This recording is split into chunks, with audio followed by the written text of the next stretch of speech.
Рахмат, саламатсыздар, урматтуу кесиптештер. Урматтуу Тилек мырза, айтсаңыз, ошо Камбарата 2 ГЭСтин биринчи агрегаты качан ишке кирген? 2009 жылы. 2009 жылы. Экинчи агрегаты качан кирүү керек эле өзү, долбоор боюнча ошондо? Экинчи агрегат эгерде долбоор боюнча бул эчак эле кириш керек болчу, бирок көп эмелер менен, мүчүлүштөр менен ушул убакка чейин созулуп келди да. Экинчи агрегаты ошо 2009 киргенден кийин бир 2015 жылга чейин эле кириш керек болчу да. Мен бул суроолорду берем сизге эмне үчүн? Тактоо үчүн.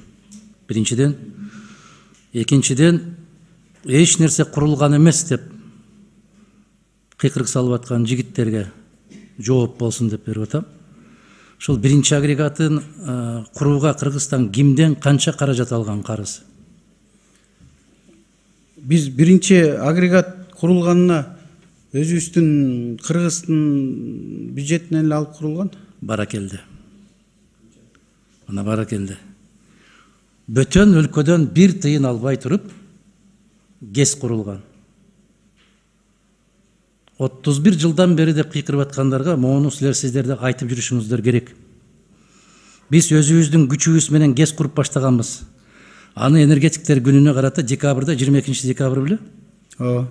Ишке кирген. Бир тыйын бир жактан албай туруп, өзүбүздүн казына менен, туурабы? Өзүбүздүн казына менен бүтүндөй айыл өкмөттөрдү автоунаа менен камсыз кылганбыз. Бул дагы ошол 2008 жыл, 2007 жылдары. Биз кечеги күнүбүздү тепкилегенде, урматтуу кесиптештер, сиздер айтышыңыздар керек да. Жок, андай эмес. Биз өз күчүбүз менен куруп баштаганбыз. Мына азыр эми дал эле ошондо экинчи агрегатын курууга 110 миллион деп атат. Азыр Чолпон айым айткандай, бул бир канчага көтөрүлүп кетиши мүмкүн. Бул түзүлгөн кырдаал, азыркы кырдаал 2 эсе көтөрүлдү. Сиз айткандай. Эгер ушуга жетпей кала турган болсо, анын долбоорун ким иштеп чыгат бүгүн? Кайрадан эсебин ким чыгарат? Кайсы компания чыгарат? Бүгүнкү күнгө консультант жана кабыл алган консультант, ошол банк тандап алган консультант баарын эсептеп чыгып, анан ушуга токтоп атат да. Биз ушул өзүбүздүн бюджетибизди берип атабыз. Мына бизге 110 миллион бөлүнүп берилди. Ушуга киришибиз керек ушул суммага депчи. Ошону иштеп чыгып, анан бүгүнкү күндө биз согласование кылып банкка жөнөттүк да. Сиз адис катары айтыңызчы. Ушул Камбарата 2 ГЭСтин экинчи агрегаты сыяктуу курулуштар биздин кошуна мамлекеттерде канча каражат менен курулуп атат? Азыркы эсеп менен алганда 1 мегаватт 1 миллион доллар. Ошондо сиздики 200 болуп атабы? Же экөөнү кошкондо 220 болуп атабы? Экөөнү кошкондо 240 болуп атат. 240. Азыр 120 мегаватт кошумча болот. Анан 30 мегаватт жанагы биз азыр алып чыга албай аткан эми кубаттуулугу жетпей атат да биздин. 150 миллион. Ошондо 120-150 мегаватт кошумча алып чыгабыз. Демек 150 миллион каражат керек болот.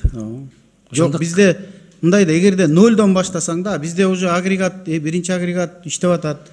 Экинчи агрегаттын орду бар, линиялар бар. Тилек мырза, биз ошону сурап атабыз.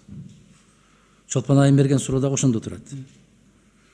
Негизги кара жумуштары бүтүп калган. Бүткөн пайдубалы турат.